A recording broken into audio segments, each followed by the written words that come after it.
नमस्कार धनंकार, आप सभी आनंदित होंगे, खुशहाल होंगे इस शुभ भाव के साथ। आज का विषय है महत्व। कभी कभी जीवन में बहुत चीजें सहज अगर मिल जाए तो उसका महत्व नहीं समझ में आता, लेकिन वही चीज मेहनत से अगर प्राप्त हो तो उसका महत्व समझ में आता है। एक बार की बात है, किसी इंसान ने कहा, यार मेरा बहुत पेन खो जाता है, बहुत कलम खो जाती है, मैं कहीं भी कुछ लिखता हूँ कलम खो जाता है। साथ संगत उसके मित्र ने कहा, 2000 रुपए की जरूरत है, देगा मुझे?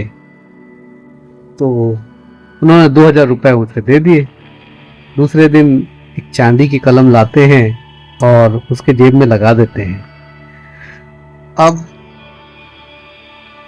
कहते हैं कि अब नहीं खोएगा कलम।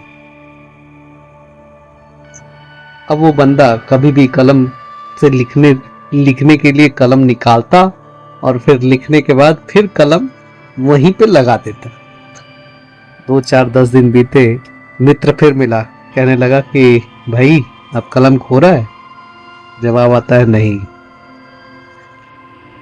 फिर मित्र ने कहा, जो चीज फ्री में था ना, कि कभी मम्मी ने दे दिया, कभी पापा ने दे दिया, कभी दोस्तों का मिल गया, तो वो चीज कभी अहमियत नहीं रखता।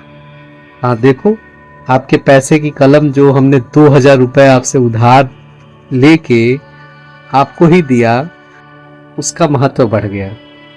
हम भी कभी कभी विषयों को टेकन फॉर ग्रांटेड ले लेते हैं, सहज ले लेते हैं, आसान ले लेते हैं, लेकिन हर चीज इतना आसान नहीं होता।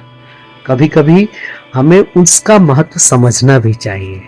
अगर हम नहीं समझते तो ये हमारा दुर्भाग्य है कि जब आए तो बात ना सुनते, मरे तो पीछे चलते हैं, कहे अवतार जगत में मूर्ख, आज भी मन के करते हैं। समय पे जो सतगुरु आते हैं, हम अगर उनकी बात को सुन लें, उससे हमारा जीवन का कल्याण हो जाएगा। लेकिन हाँ, उनके रहने पे हम उनकी कदर नहीं करते, और वो जब चले जाते हैं तो कहते हैं बहुत महान, बहुत दिव्य पुरुष थे।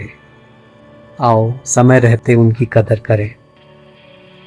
आनंदित रहें, खुशहाल रहें। धन्यवाद जी।